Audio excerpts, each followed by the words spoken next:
Pi ಅವರು tweet ಮಾಡಿದ್ದಾರೆ. ಏನು ಸರ್? ಸರ್ ನೋಡಿ ಸಾಹೇಬ್ರು ಕರ್ನಾಟಕ ರಾಜಕಾರಣದ ಮೇಧಾವಿ ರಾಜಕಾರಣಿ ಇದ್ದರೆ ಅದು ಡಿ ಕೆ ಶಿವಕುಮಾರ್ ಸಾಹೇಬರು. ಅವ್ರು ಕನಕಪುರದ ಬಂಡೆ ಅಲ್ಲ, ಕರ್ನಾಟಕದ ಬಂಡೆ. ಪಾಪ ಅವ್ರು ಏನೋ ಮಾತಾಡುವಾಗ ಒಂದು ಮಾತಂಗೆ ಅಂದಿದ್ದಾರೆ ಅಷ್ಟೇ. ಕರ್ನಾಟಕ ರಾಜಕಾರಣದ ಅತಿ ಬುದ್ಧಿವಂತ ರಾಜಕಾರಣಿ ಅಂದರೆ ನಮ್ಮ ಡಿ ಕೆ ಸಾಹೇಬರು. ಜೈ ಡಿ ಕೆ, ಜೈ ಸಿದ್ದರಾಮಯ್ಯ. ಸರ್ ಪೈ ಅವರು ಟ್ವೀಟ್ ಮಾಡಿದ್ದಾರೆ. ಮೋಹನ್ ದಾಸ್ ಪೈ ಅವರು ಇವತ್ತೇನೋ ಭ್ರಷ್ಟಾಚಾರದ ಆರೋಪ ಮಾಡಿದ್ದಾರೆ ಟ್ವೀಟ್ ಮಾಡಿ.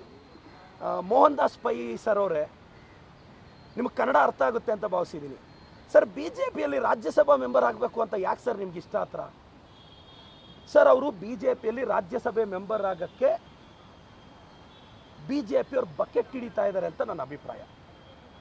ಈಗ ಏನಾದರೂ ಟಿಪ್ಸ್ ಕೊಡಬೇಕು ಅಂದರೆ ಬಂದು ನಮ್ಗೆ ಹೇಳ್ಬೋದಲ್ಲ, ಟ್ವೀಟ್ ಮಾಡಿಬಿಟ್ರೆ. ಅವರು ಟ್ವೀಟಲ್ಲಿ ಮಾಡೋವಾಗ ಒಂದು ಯಾಮಾರ್ ಬಿಟ್ಟಿದ್ದಾರೆ. ಟ್ವೀಟ್ ಕರ್ನಾಟಕದ ಬಗ್ಗೆ ಬರೆದ್ರು, ಪೋಸ್ಟರ್ ಹೆಡ್ಡಿಂಗಲ್ಲಿ ಕರಪ್ಷನ್ ಚಾರ್ಜಸ್ ಇನ್ ಇಂಡಿಯಾ ಅಂತ ಬರೆದಿದ್ದಾರೆ.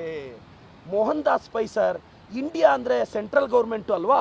ಹಾಗಾದರೆ ಮೋದಿ ಸರ್ಕಾರ ಭ್ರಷ್ಟಾಚಾರದಲ್ಲಿ ತೊಡಗಿದೆಯಾ ಸರ್? 35-40% ಆರೋಪ ಕೇಂದ್ರ ಸರ್ಕಾರ ಕಪ್ಪಲಿಗೆ ಬಲ ಸರ್. ಸ್ವಲ್ಪ ಸ್ಪಷ್ಟ ಮಾಡಿ ಸರ್. ನಿಮ್ಮ ಪೋಸ್ಟರ್ ಹೆಡ್ಡಿಂಗ್ ನೋಡಿದೆ, ಕರಪ್ಷನ್ ಇನ್ ಇಂಡಿಯಾ ಅಂತ. ನೀವು ಟೆಕ್ಸ್ಟೈಲ್ ಕರ್ನಾಟಕ ಅಂತ ಬರ್ದಿದ್ದೀರಾ, ಇಂಡಿಯಾ ಅಂತ ಬರ್ದಿದ್ದೀರಾ ಅಂದರೆ ಅವ್ರು ಸೆಂಟ್ರಲ್ ಗೌರ್ಮೆಂಟ್ನೂ ಚಾರ್ಜ್ ಮಾಡಿದ್ದಾರೆ ಸರ್. ನೀವೆಷ್ಟೇ ಬಕೆಟ್ ಹಿಡಿದ್ರು ಬಿ ಜೆ ಪಿಯವ್ರು ರಾಜ್ಯಸಭೆ ಕೊಡಲ್ಲ ಸರ್. ನಿಮ್ಮಂಥ ಮುಂಗೋಪಿಯನ್ನು, ಯತ್ನಾಳಂಥ ಮುಂಗೋಪಿಯನ್ನು ಬಿ ಜೆ ಪಿಯವ್ರು ಸಹಿಸಲ್ಲ ಸರ್. ಯಾರಿಗೂ ಗೊತ್ತಿಲ್ಲದೆ ಇರೋರನ್ನ ತಂದು ಅವ್ರ ಚೇರಲ್ಲಿ ಕೂರಿಸೋದು. ಡೆಲ್ಲಿಯಲ್ಲಿ ಏನಾಯಿತು ಸರ್? ನಿಮ್ಮನ್ನೆಲ್ಲ ರಾಜ್ಯಸಭೆ ಮಾಡ್ತಾರೆ ಮೋಹನ್ ದಾಸ್ ಪೈ ಸರ್. ಸರ್ ನೀವು ಬಿ ಜೆ ಪಿ ಮೇಲೆ ಆಸೆ ಬಿಡಿ, ನಮ್ಮ ಜೊತೆ ಬನ್ನಿ. ನಮ್ಮ ಅಭಿವೃದ್ಧಿ ಕಾರ್ಯಗಳ ಬಗ್ಗೆ ತಪ್ಪಿದ್ರೆ ತಿದ್ದಿ ಸರ್, ನಾನು ಬೇಡ ಅಂತಿಲ್ಲ.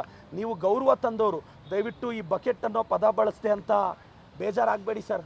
ನೀವು ಬಕೆಟ್ ಹಿಡಿಯೋ ಕೆಲಸ ಮಾಡ್ತಿರೋದಕ್ಕೆ ಬಕೆಟ್ ಅಂದ್ವಿ sir. Anyway Mohandas sir, ಒಂದು ಸಾಮಾನ್ಯ ಸ್ಕೂಲ್ ಟೀಚರ್ ಮಗ ಇಷ್ಟು ಬೆಳೆದಿದ್ದು ನಮಗೆ ಖುಷಿ ಇದೆ, ಆದರೆ ಹಿಂಗೆಲ್ಲ ಆಡೋದ್ರ ಬಗ್ಗೆ ಬೇಜಾರಿದೆ. ಸೊ ನಿಮ್ಮ ಟೀಚರ್ಗಳು ಇಷ್ಟೇನೋ ನಿಮ್ಗೆ ಹೇಳ್ಕೊಟ್ಟಿದ್ದು ಅನ್ನೋದು ನನ್ನ ಅಭಿಪ್ರಾಯ ಸರ್.